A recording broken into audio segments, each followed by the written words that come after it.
All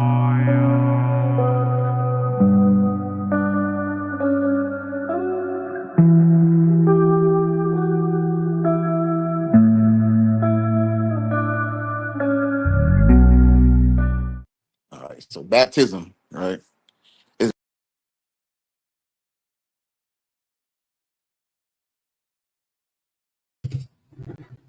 Shalom, shalom. Everybody hear me? Shalom, shalom. Can everybody see me?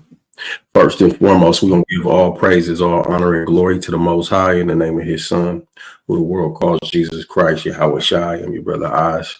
This is Fire of God, and we're doing a special class today. Usually, we keep it real low key, but we're going to do a breakdown on something that's very important, very simple, straightforward. We're going to address the law of sin and death. Far too abused and far too few will use it when it comes to our community. But the Christian community, they abuse this text constantly. They make up their own version of what the law of sin and death is, and they purport that it is the law, the Torah itself. And we're going to debunk that today through the Spirit and power of the Most High, Yahweh. So without further ado, I'm going to bring my colleague to the stage. All the brothers in the background, you can leave the background. All praises. That way the app will continue to move smoothly. Y'all going to want to take notes from the audience for sure, because we're going to be running a test about this maybe next week, maybe the week after, maybe the third. I'm going to make sure I surprise y'all with it. So you want to make sure you are in a perfect position to view the lesson. Those are the brothers that's in FOG. Brother Lonnie, let's check your audio out. Let the ones in the chat if the brother's audio is cool. Two's in the chat if we need to turn it on. Yep. Testing. Can everybody hear me? The ones in the chat if his audio is clean. It's clean to me. Clean, pretty clean. Yep, check. Yes, sir. Shalom to everybody in the chat. Shalom. Thank you for coming through. Let's get to it. So we're going to start at Romans 7. Right, we're going to start right at Romans 7, and we're going to let Paul define what the law of sin and death is for himself instead of messing the word up and putting our own definition in there. So I'm going to share my screen, and we're going to just read this thing together.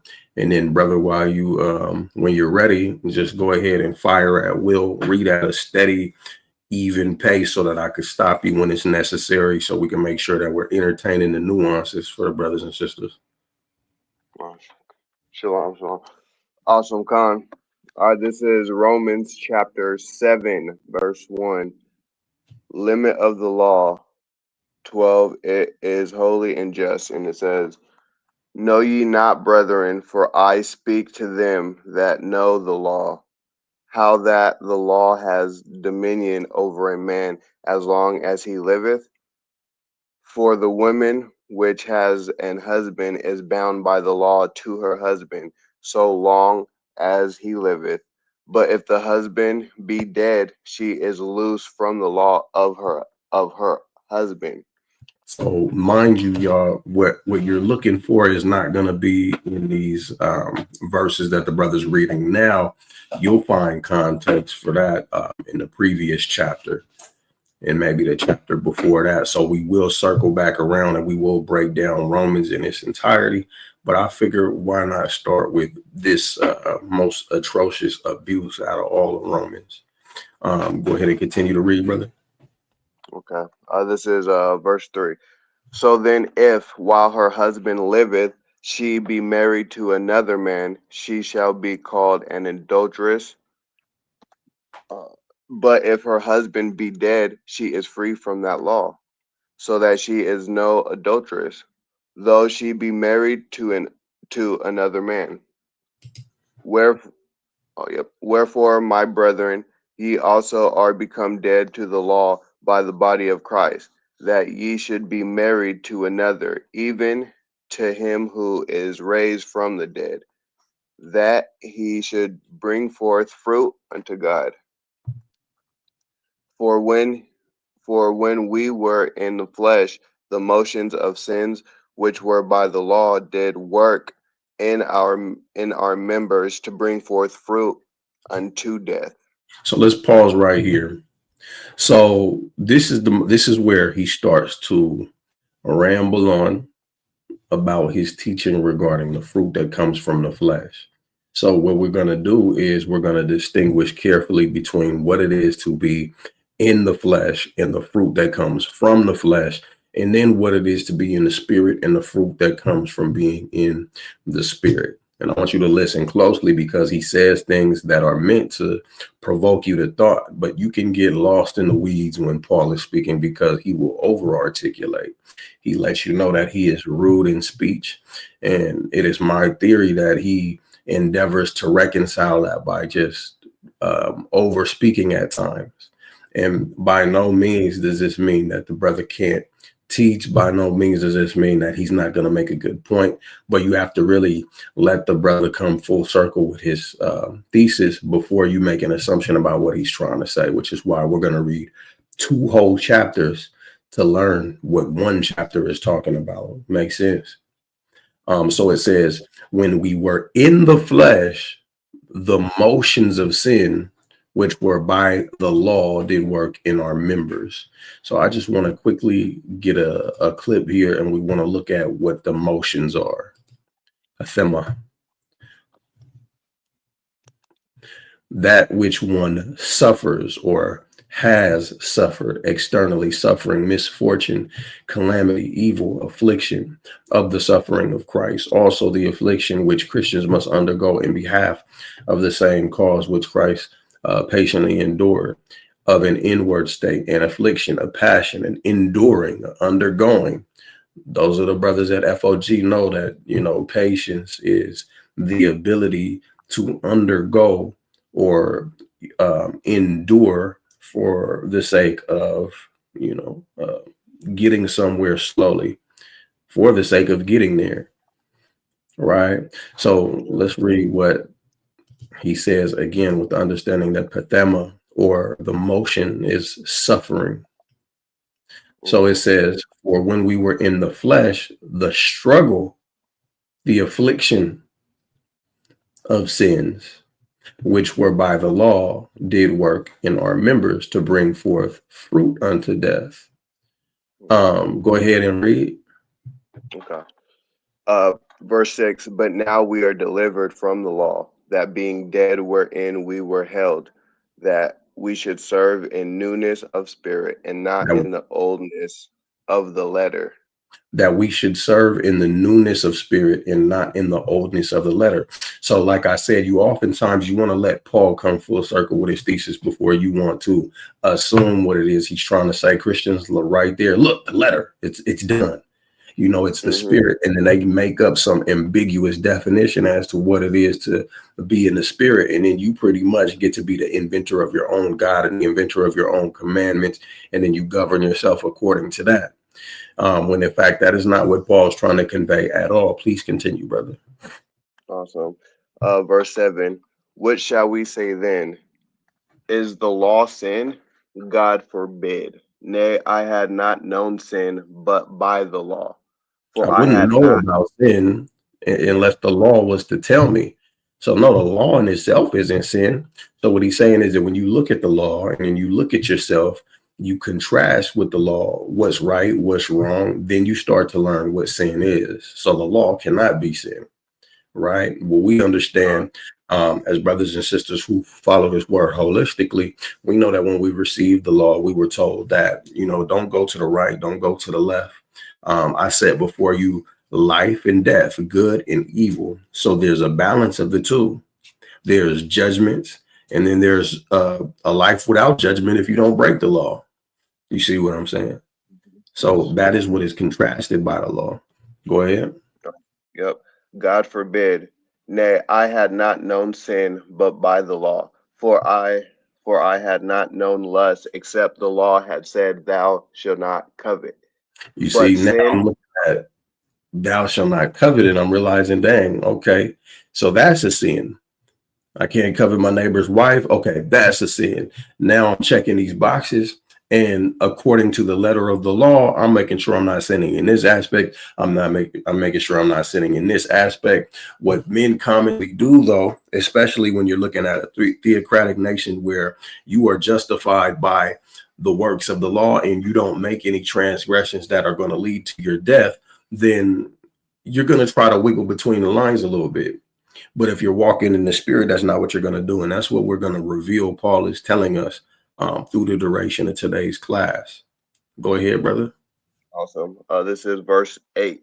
But sin, taken occasion by the commandment, wrote in me all manner of conspicuous, wait, is that consumptuous? Concupiscence. Uh, okay, yeah. For without the law, sin was dead. For okay, this is yep. For sin was dead. Verse 9. For I was alive without the law once, but when the commandment came, sin revived, and I died. Verse 10. And the commandment which was ordained to life I found to be unto death. For sin taken occasion by the commandment deceived me, and by it slew me. So Paul, Wherefore the right law. here. Yep. So did he say sin taking occasion by the commandment? I mean, see, sin is using the commandments to get to you. Is that what that means?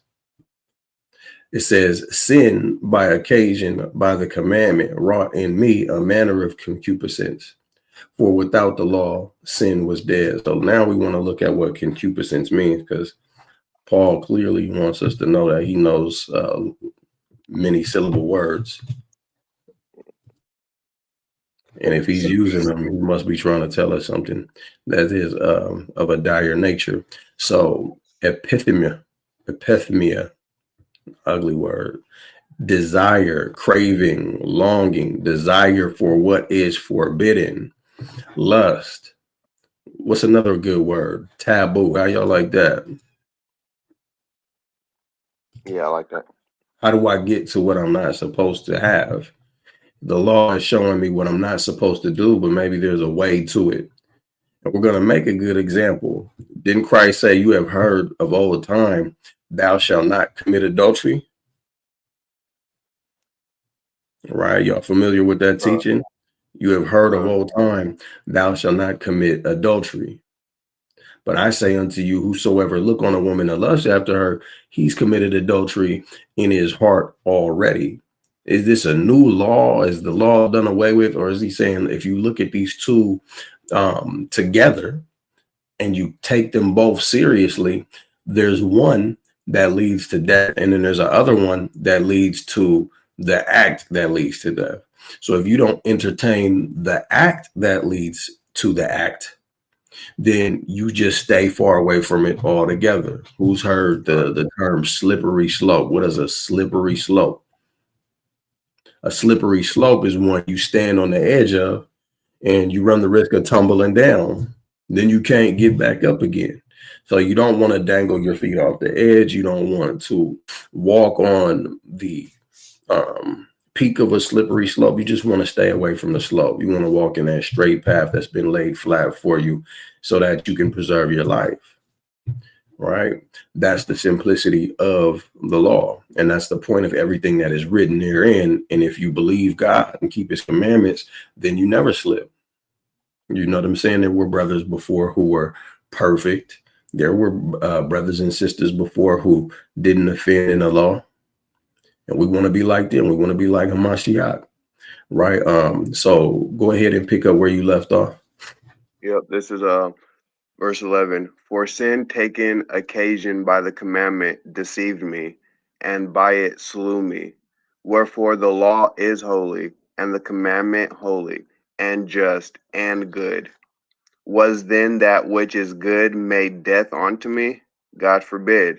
But sin, that it might appear sin, working death in me by that which is good. That sin Mm, by the Yep. Go ahead. Yep. It says, I'll read that back again. God forbid, but sin that it might appear sin, working death in me by that which is good, that sin by the commandment might become exceeding, exceeding sinful. Mhm. 14. So For we, let's pause there. It says that it may appear sin worketh death in me. So what he's saying is that death starts in you before it is imputed unto you. Nobody knows that you are lusting after your neighbor's wife. Nobody knows that. Nobody's going to stone you for that. You'd have to confess that. Right. But who's going to do it in a world where you're justified by the law and you'd rather make sure that you're appeasing men and you're disregarding how the most high is looking at the situation? So that's why no matter how many Yahweh Shem Yahweh Shai you say, no matter how many Koholah Yahweh you say, no matter how many Kwam Yasharalas you say, after the N-word man, if you're not delighting after the most high, you're still going to have a problem on your hands. You're never going to be able to paleo Hebrew your way out of. You see what I'm saying? And so that's when you become like the same Christians that you rebuke on the corner. That's when you are, I believe it's Sirach that says there is a man who essentially is beneficial to everybody but himself. You know, some of your favorite teachers are probably going to lead other people to salvation because they're teaching in those right things, but they're not doing the right things. And that reminds me of when Yahweh Shai told you, you know, the things that the Pharisees teach, do, but don't do after their doings. Don't follow after their hypocrisy. You know, they're being criticized because they wear the long fringes. They have the phylacteries on their head and on their arms. But inward, their heart is what? So that's what Paul is addressing here. And he's done a very good job of dramatizing it so that we understand what he's about to amount to, which is the war that's taking place inside. I'm gonna go ahead and put y'all on hold, man, real quick. I'm gonna deal with an issue. Let me play some music for you. What I want you to do is make sure that you like, share, subscribe, get this out to the family, you know, because I think we all need to learn this lesson, you know. Just like they say. I have said, ye are gods, and all of you are children of the Most High, but ye shall die like men, and fall like one of the princes. Arise, O God, and judge the earth, for thou shalt inherit all nations. Come. King Corn beats be killing shit. We was powers on this earth once, and we was all about the mirth once. Idol worship, murder like the first of the month. Hit a nigga with the bick like he need a light. That's what you do when you on fourth, or else you got a punt. But we ain't needed when we cry for Egypt's flesh, nah. So it's Egypt that we got, and we hella mad. These crackers soaring off our shoulders like some helipads. They see our sweat, but they don't feel us like we holograms. I'll be damned, another black man shot again. They deflect and tell us we our own ops again. Never mind that daughter grown without their props again. And never mind the weight placed on that new single mom. Her big bro trying to help out any way he can. Now he's smoking on that Marley trying to keep it calm. And plus he sell it, he gon' help if it take every gram. There is an evil which I have seen under the sun, as an error which proceeded from the ruler. Folly is set in great dignity, and the rich.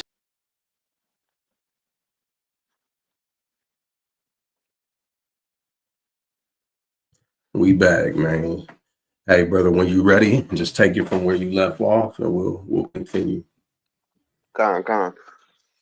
Awesome. So we are at Romans chapter 7, verse 13. I'll just read, go back a little bit. Okay. It says, verse 13. Was then that which is good made death unto me? God forbid. But sin, that it might appear sin, working death in me by that which is good. That So sin. this is Yep. this is probably the most important aspect of the start of this argument. Was then that which is good made death unto me?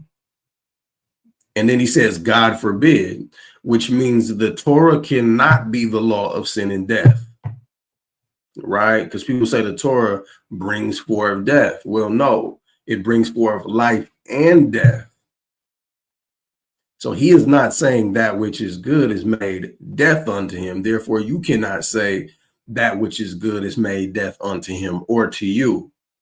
In fact, he's paralleling his experience with the same experience that you and I are going to have as long as we are in the flesh. So now, to be honest, the stance that the law of sin and death is the Torah is debunked already. Already. Fire emojis in the chat if we see that through the Spirit of the Most High. Keep reading, brother. Awesome. But sin that it may appear sin, working death in me that which is good, that sin by the commandment might become exceeding sinful. For we know that the law is spiritual, but I am carnal, sold under sin. For that which I do, I allow not. For what I would that do I not, but what I hate that do I. That's called. If then I do that which I would not, I consent unto the law that is good. Now that you got If anything for then that? I do that which I would not, I consent unto the law that is good, that it is good. What do you think that means? For we know that the law is spiritual, but I am carnal, sold under sin. For that which I do, I allow not. For what I would, that do I not. But what I hate, that I do. If then I do that which I would not, I consent unto the law that it is good. So he's saying that these actions prove that the law is good, but I'm not when I'm in my flesh. Right? Because he says that I delight for the law after the inward man.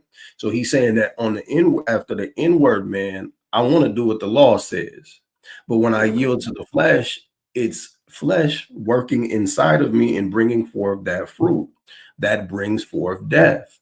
So he's doubling down on the stance that we said is the number one dagger, right? Was then that which is good made death unto me, God forbid. Now he's reaffirming that the law is good. And the proof is that you do the opposite of what the law says. Yes. Yep. Right. So this is powerful right here. Go ahead. Yep. This is verse 17.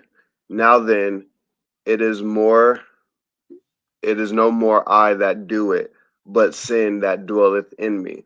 So For is it I the know law, that brother? nope. He said it's sin that dwelleth within me. Go ahead. Yep, dwelleth within me. For I know that in me, that is in my flesh, In dwelleth me, no good thing. that is in my flesh. Run that back one more time. You got to really emphasize on it, just in case. Yeah, yeah, I because got you. I was trying. Okay. It says, for I know that in me, parentheses, that is in my flesh, dwelleth no good thing. For go ahead. for to will is present with me, but how to perform that which is good I find not. For the good that So he doesn't find how to perform that which is good in his flesh. Wow. Man, that's deep. That's deep. He says, for I know that in me, that is in my flesh, dwelleth no good thing. For to will, it is present within me. That's called. But how to perform that which is good, I find not. That's some cold shit right there. Go ahead. Yeah. This is verse 19.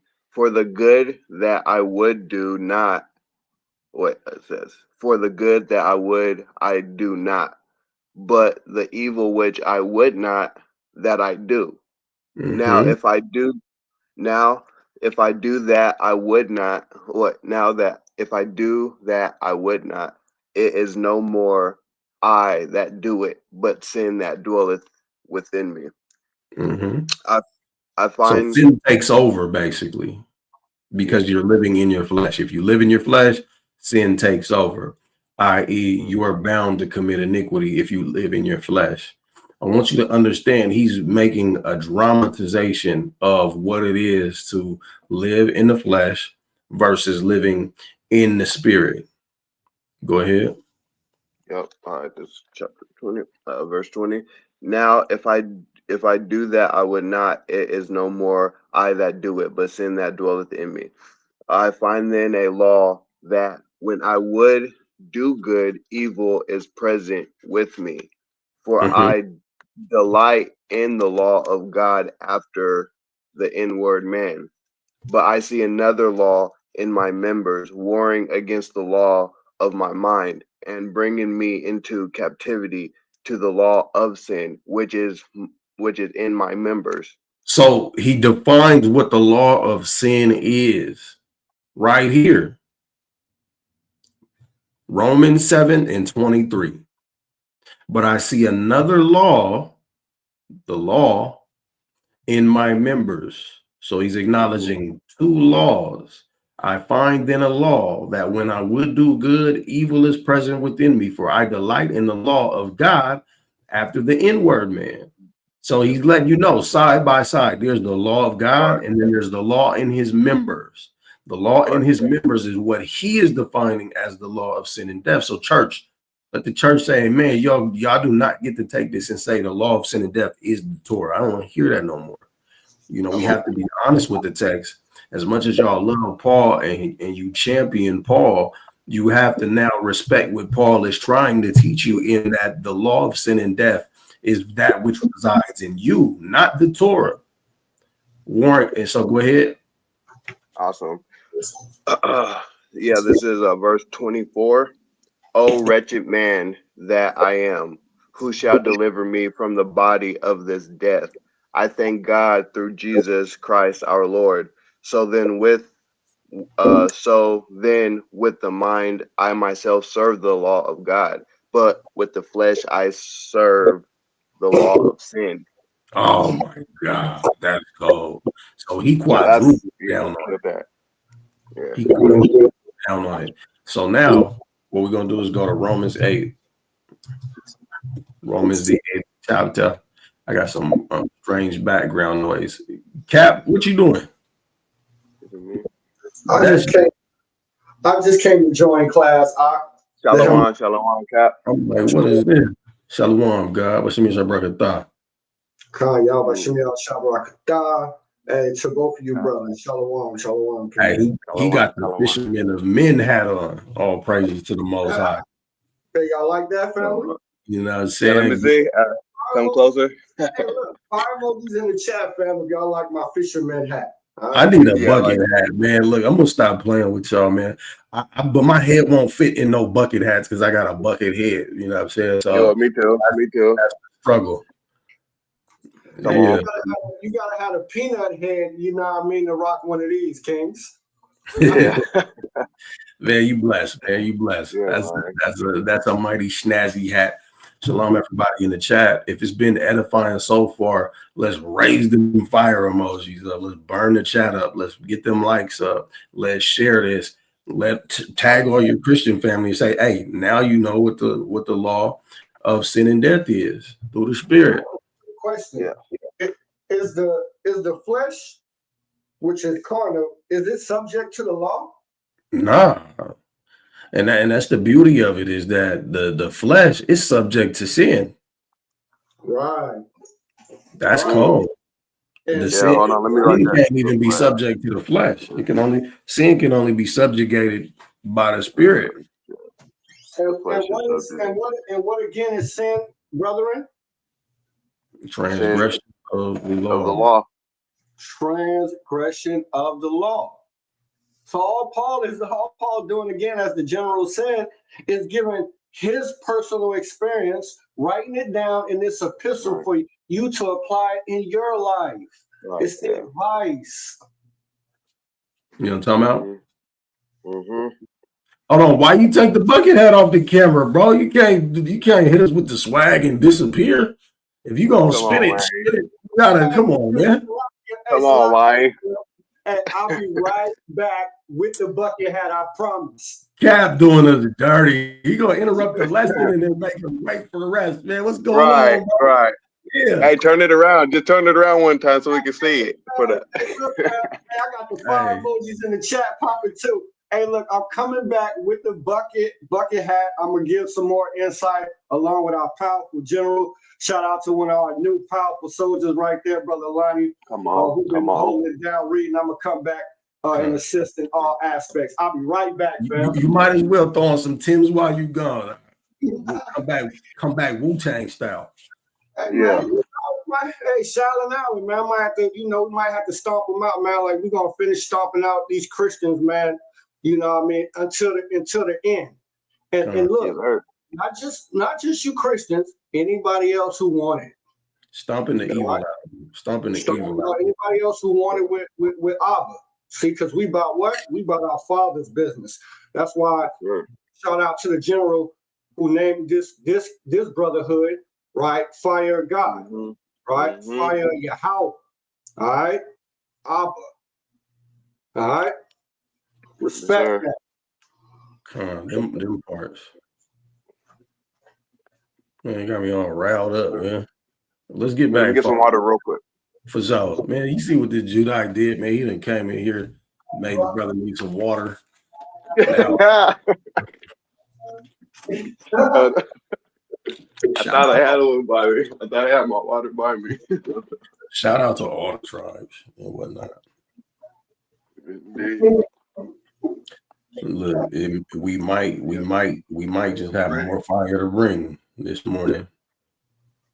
Sorry. All right, yep, I'm ready. All praises. Hold on, real quick. All right. Go in the chat real quick. You say you all set? Yeah, all set.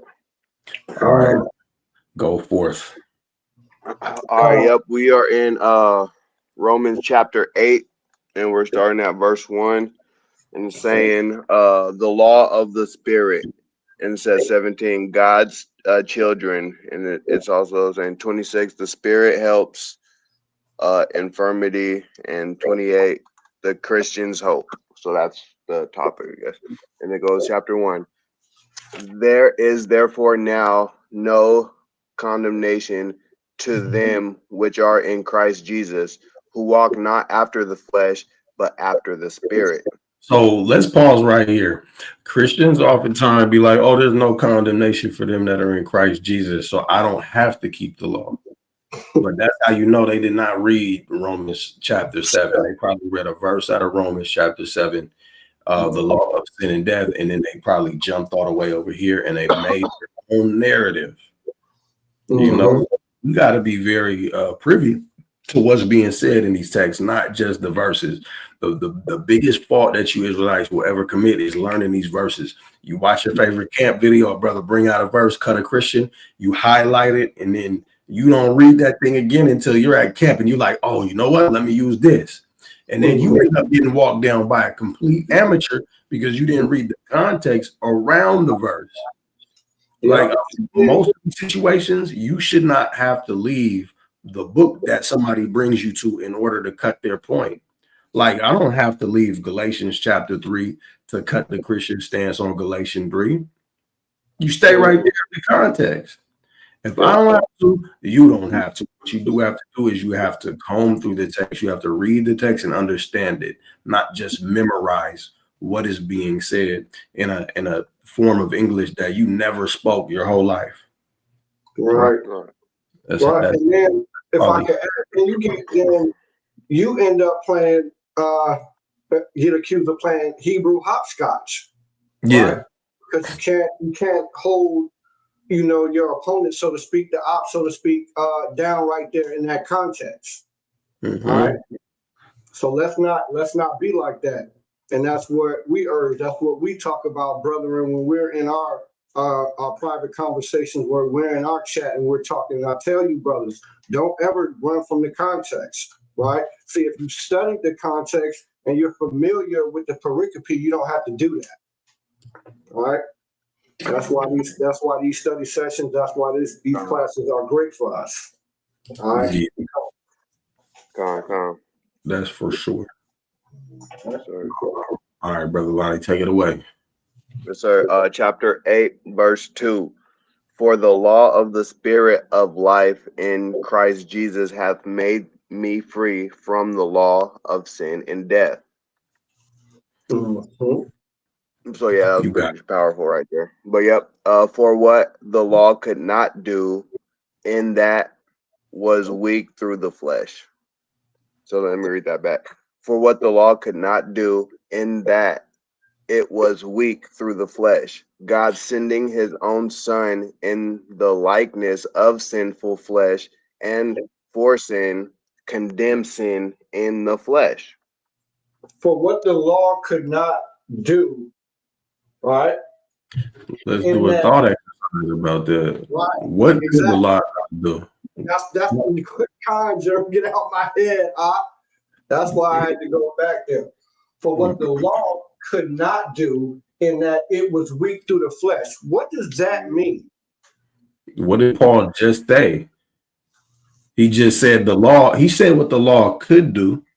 He said the law could what? Show him sin. Right. That's right. But the law couldn't make him obey. Right. And saying the law, you would not know what sin is, right? Right. So now he's juxtaposing here in the next chapter for what the law could not do. Yeah, the law could not make him obey. He had what did he have in his members, family? Put it in the chat. What did he have in his members? Nothing good. Come on, you. Hey, brother Lonnie. It's for the chat. It's for the chat. Yeah, man, you keep doing the cheat codes and stuff, man. All right, for the chat. For the chat. I got my notes out. Yeah. All right. Yeah. Hey, you. If you know the answer, keep it to yourself right now. Look, man, y'all, we ain't gonna let them hold the lesson up, man. Y'all in there playing in that chat, man. Not playing in the chat though. We might have to let Brother Lonnie give it away, huh? What did he have, man? What was the answer, Lonnie? Saying nothing good. Nah, but he was specific though. He said in my members, yeah, it was evil. He has sin in his members. So Sin. Sin living in his body parts, in his fingers, in his hands, and his arms, and his legs. He was made out of sin. He's making sin angels in his bed. The law of sin in his members. Right. There you go. The law of sin in his members. And that it was weak through the flesh. Yeah. You see? So God sending his own Son in the likeness of sinful flesh, and for sin, condemn sin in the flesh. So Yahweh was the same flesh, but he obeyed the law. He taught the law. He reminded us that we supposed to keep and teach the law in wholeness and not just according to that letter. Be completely obedient. Go ahead, Lonnie. Yep. See this right here real quick? The law of sin in his members, right? What verse 2 say? For the law of the Spirit of life. Con. All right, go ahead, Brother Lonnie. Yep. And then we're in verse 4, chapter 8, that the righteousness of the law might be fulfilled in us, who walk not after the flesh, but after the Spirit. Well, let's pause there. What is the righteousness of the law? If we have any Christians in the audience, what is the righteousness of the law? Because now, if you're going to say that the Torah is the law of sin and death, well, why is Paul telling you that that same law has righteousness in it. What is the righteousness of the law? Here we are again, entertaining the dual nature of the Torah, the good and the bad. There is righteousness in the law. Because it's something that's important, brothers, about the law, right? That's the righteousness in it, because it is what? It's our life. It's Well, supposed to yeah, the light. right. Yeah, All right. And it's what? And it's spiritual. Mm-hmm. The law is spiritual. All right. Yep. Now, you're over here giving cheat codes now, Cap. My bad. My bad. Yeah, bro. I'll come with that question, Judah be spoiling it, man. Judah be spoiling it. So that the right, it says, so he condemns sin in the flesh, so that the righteousness of the law might be fulfilled in us who walk not after the flesh, but after the spirit. So now he's going to illustrate for us what this looks like, family, and it's going to be one of the simplest answers we can come to. We don't have to go anywhere else to break this down. You simply walk your brother or your sister back and say, hey, this is the part you skipped. This is what you missed. And herein lies the truth. Go ahead. Yes, sir. This is verse 5, chapter 8. For they that are after the flesh do mind the things of the flesh, but they that are after the spirit things. Wait, I think mine. It says, but they that are after the spirit, the things of the spirit. Come on. For to be carnally minded is death, but to be spiritually minded is life and peace. So this juxtaposition is very important. We can take this note right here, for to be carnally minded is death. We can hearken back to what Paul said about death coming from his members.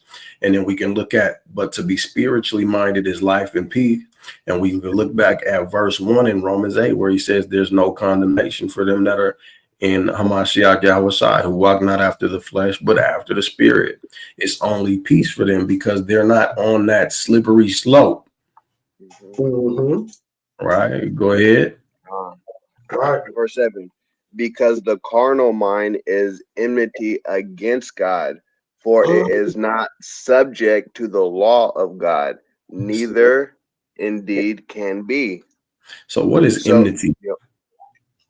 Enmity. What is enmity? The cause of enmity, hostility, by implication, reason of opposition. So you're at opposition to God when you're in the flesh.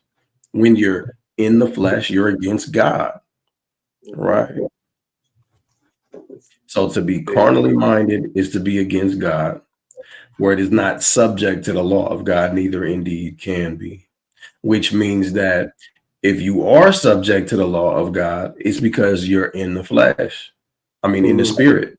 If you are subject to the law of God, it's because you are in the spirit. And this is the significance of the spiritual circumcision, the circumcision of the heart.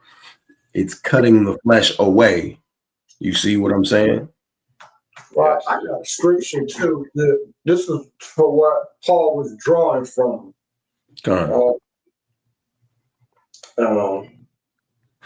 This is Deuteronomy chapter 11 and verse 26. It's here. It's in multiple places in Deuteronomy. Behold, I set before you this day blessing and curses, but that's not what I want. Hold on.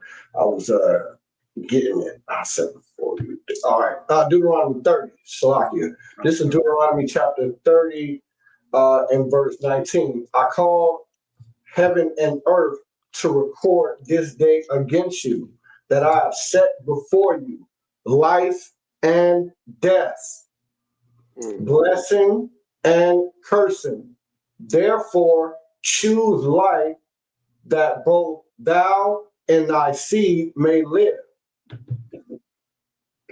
See that? Yep. is what Paul is drawing from. Verse 20, that thou mayest love the Lord thy God, that thou mayest obey his voice, that thou mayest cleave unto him, right? Not have that enmity, right? For he is thy life. Boy, I'm gonna read that again, man. I'll read that again, fam. All right. That thou mayest love the Lord thy God, that thou mayest obey his voice, and that thou mayest cleave unto him, for he is thy life. Man, and the length of thy days, that thou mayest dwell in the land which the Lord thy God sware unto thy fathers, to Abraham, to Isaac, and to Jacob, to give them. All right. So just wanted to bring that out in the show. This is what Paul is drawing from, right? This is the sentiment right there in the law, right? That is set there before us. It's always been there, right? Your flesh has always been enmity against the Most High. We've always been told to circumcise the foreskin of our heart. All right? To have a fleshly heart so that we can receive Yahweh. Why? Because he is our life. You see? It should be simple. It should have been simple, but we didn't realize that we were always going to be subject to our flesh if we was looking at just appeasing them dots and dashes. It's a shame. That represent what's going to happen to you at the hands of men. So, remember that God said this shall be your morality, your moral compass, your righteousness. So we got very far removed to that. That was a good precept. Wow. No, it's not okay to lie to somebody to convince them Christ is real. I don't even agree with Paul saying he caught people with guile. And craftiness. And he would be a chameleon, No, if your light is shine, you have to let your light shine no matter where you're at, right? And if Yahweh's going to show you favor, he's going to show you favor in any situation you're in. That was not good advice from Paul. Paul was a brother just like us, a man like me, the other two brothers up here, right? He was fallible. His epistles are advice, right? Some of it very sound advice. Some of it questionable, right? And that's just like every man, right? Yeah. All right. But we don't throw the baby out with the bathwater, right? We extol, right, and shed light on the good advice, and then we also shed light, right, to show when the advice was not so good, right? When you should not give brothers advice as in to go into anybody's house and eat whatever they put before you. No. All right? But this advice right here is sound. All right? So no, we're not going to tell lies. Not even a small lie. We're going to uphold our integrity. All right? Yes, it is wrong. It is wrong. Smash an idol. It is wrong. Yes, it is. You gotta celebrate the fact that you're not in any of the churches that Paul was in charge of, because man, you dodged a bullet. And I wouldn't say throw Paul out, because there are times where he's going to speak in accordance with the law, right? Like right now, what we're reading.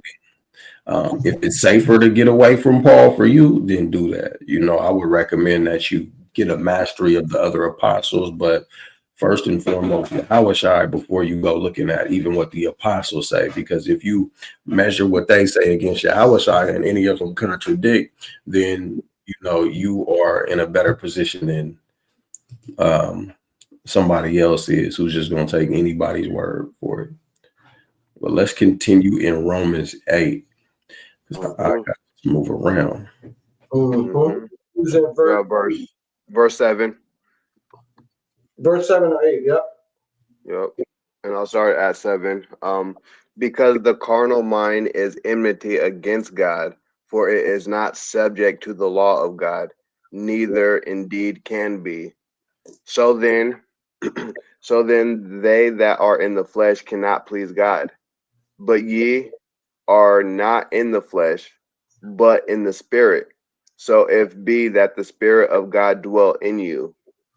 Now if any man have not the spirit of Christ, he is none of his. So he's been acquainting this audience with the notion that, us, me, you, we keep the law of God and we're subject to the law of God. We are in the spirit. So he's bearing witness that keeping the law can be done right here in this chapter. And it shouldn't come off as sneaky if we're paying attention. Go ahead. Yes. Verse 10. And if Christ be in you, the body is dead because of sin, but the spirit is life because of righteousness. So you've abandoned your body, so your body's dead. This is an obvious figure of speech, but he's saying essentially, if you abandon your flesh, your members, your body is dead. So the law is not going to have dominion over you, right? Right. That's why you said that. Yeah. You're above the law in the sense that the death attributes are not going to touch you because you are not in your flesh. You're subject to the law of God. So you're only going to do what the law says to do. You're which is not spiritual. The law you're walking in the spirit. God. Right? You're walking in the spirit. And if you're walking in the spirit, then you're subject to the law. And the law is spiritual. It's life. Right. So therefore, the life that you have, right? Because the wages of sin is death, but the gift of Yahweh, which is his laws, is life. And life eternal. All right. That's why when the young rich ruler came to Yahweh and he asked him, what must I do to inherit eternal life? What did he tell him? Keep the law, keep the commandments. It's very simple. It all works together. Come on, let's get back to it. But let's try to keep them all within this text, because since the brothers are going to get tested on it, I need them to remember as much as possible about Romans 8 and 7. See, Cap be in the spirit, bro. He be giving y'all the advanced courses. He gonna give you the advanced course on the first day. You know, go ahead. Okay. I'll go back up to verse 11. But if the spirit of him that raised up Jesus from the dead dwell in you, he that raised up Christ from the dead shall also quicken your mortal bodies by his spirit that dwelleth in you. Essentially bringing you back to life. Yeah. Back to life. Therefore, verse 12, therefore, brethren, we are debtors not to the flesh to live after the flesh.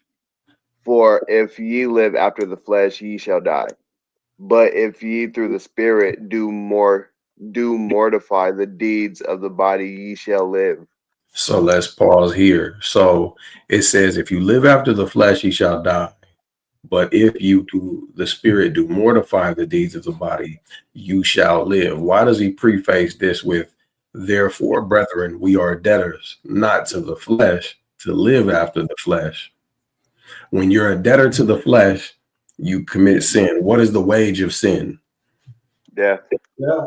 So you're not a debtor to where you got a death bill to pay, right? So that's not hanging over your head like brothers and sisters who are still under the law because they're still in their flesh. This is the mystery, you could say, about the law of sin and death and what it is to be under the law versus to be in the spirit. Continue. Verse 14. Real quick. Come. Right. How do the spirit mortify the deeds of the body? Right. How do you mortify the deeds of the body? Right, because the two are at war with each other. You're gonna in a sense. Is that my phone? That's me. I didn't even Yeah, I hear think it. it might be.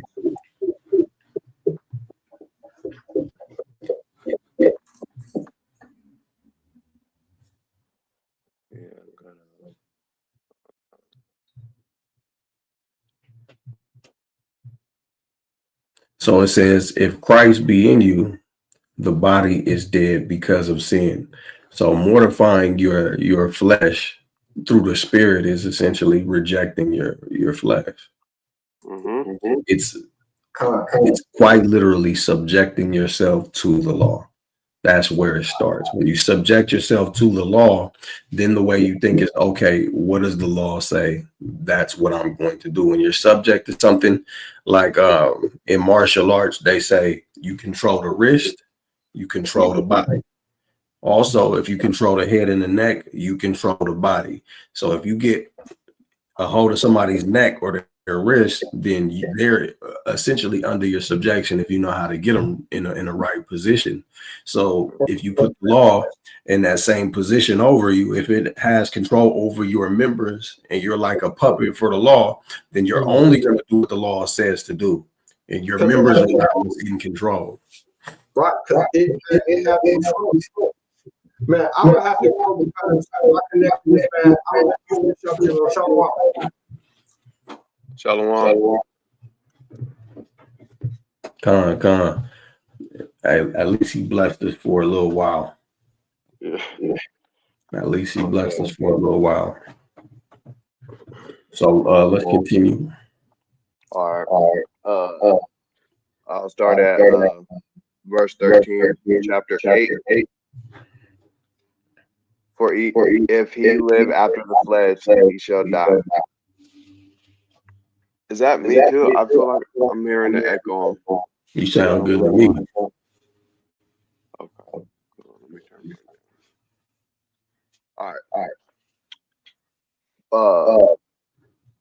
For if he shall live after the flesh, he shall die. But if ye through the Spirit do mortify the deeds of the body, ye shall live. For as many are led by the Spirit of God, they are the sons of God. For ye have not received the spirit of bondage again to fear, but ye have received the spirit of adoption, whereby we cry, Abba, Father. This is a consistent theme. The works of your father you will do, right? Go ahead. Mm-hmm. The Spirit itself bearing witness with our spirit that we are the children of God.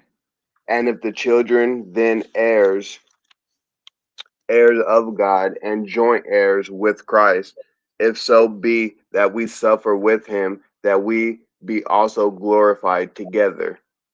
So there's the idea of suffering being brought up again. There's a great and notable day coming where it's going to be called the hour of temptation, right? The temptation is something that you're going to have to suffer through, and it's not necessarily somebody dangling a steak in front of you or something sexy or something that tastes good. It's going to be about survival, and you're going to have to choose between will you do right or do wrong. And this is something that we do every single day, but it's going to reach a certain level of amplification, and the Most High is going to try you. Are you going to subject yourself to the law of God and be obedient as his sons and daughters, or are you going to yield to the flesh and catch this death? So what we're going to do is we're going to yield the class right here because we've proven the point. I would urge brothers and sisters to read the rest of the chapter. And then why don't you come into the comments and let us know what you find in the rest of the chapter? I would love to see it. Come in the comments and let us know what you find in verses 17 on down of Romans 8. But we have just proven that the law of sin and death is not the Torah, that it is the law in your flesh. And we've proven that the righteousness of the law is right in that Torah. And that if you're in the spirit, then you're going to be keeping that law. That being said, man, I appreciate y'all for tapping in. Get ready. The test is going to come any day now. All praises to the Most High. Make sure y'all tap in and watch the dialogue that I had with Brother Zamron yesterday. Y'all won't be tested on any of that material because you've already done an immaculate job in passing that. Nobody in the FOG classroom failed that test. I want to add that. Quite a handful of y'all got 110% on the test. That's how we teaching in this school. So, you know, tap in with us, join the ministry of Fire of God Classroom at gmail.com, and we're gonna get to work, man. Brother Lonnie, thank you for reading. Brother Tawada. Yes, the water man. Khan, appreciate you for having me. Khan, for sure. We're gonna ride out. Yes, sir. And all of you are children of the Most High, but ye shall die like men and fall like one of the princes. Arise, O God, and judge the earth, for thou shalt inherit all nations. Khan. King Corn beats be killing shit. We was powers on this earth once, and we was all about the mirth once. Idol worship, murder like the first of the month. Hit a nigga with the bit like he need a light. That's what you do when you on fourth, or else you got a punt. But we ain't needed when we cry for Egypt flesh, nah. So it's Egypt that we got, and we hella mad. These crackers soaring off our shoulders like some helipads. They see our sweat, but they don't feel us like we holograms. I'll be damned, another black man shot again. They deflect and tell us we our own ops again. Never mind that daughter grown without their props again. And never mind the weight placed on that new single mom. Her big bro trying to help out any way he can. Now he's smoking on that Marley trying to keep it calm. And plus he sell it, he gon' help if it take every gram. There is an evil which I have seen under the sun, as in the error which proceeded from the ruler. Folly is set in great dignity, and the rich sit in the low place. I've seen servants upon horses, and princes walking as servants upon the earth. And what shall we say then? By this beat today. We was powers on this earth once. No question who the owner of this turf was. Turf wars against Cain until Yahweh crushed them. But we forsook the holy covenant like we ain't won them. So when the nations rose against us, bro, we ain't won it. Shit out of luck until Yahweh shot and won it. Living foul like a chicken headed for the bucket.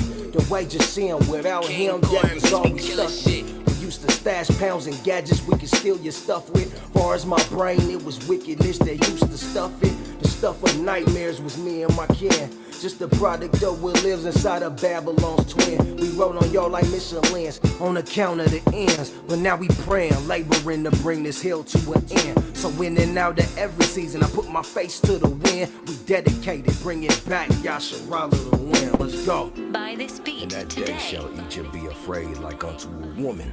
And it shall be afraid and fear because of the shaking of the hand of the Lord of hosts, which he shaketh over it. And the land of Judah shall be a terror unto Egypt. Everyone that maketh mention thereof shall be afraid in himself because of the counsel of the Lord of hosts, which he hath determined against it.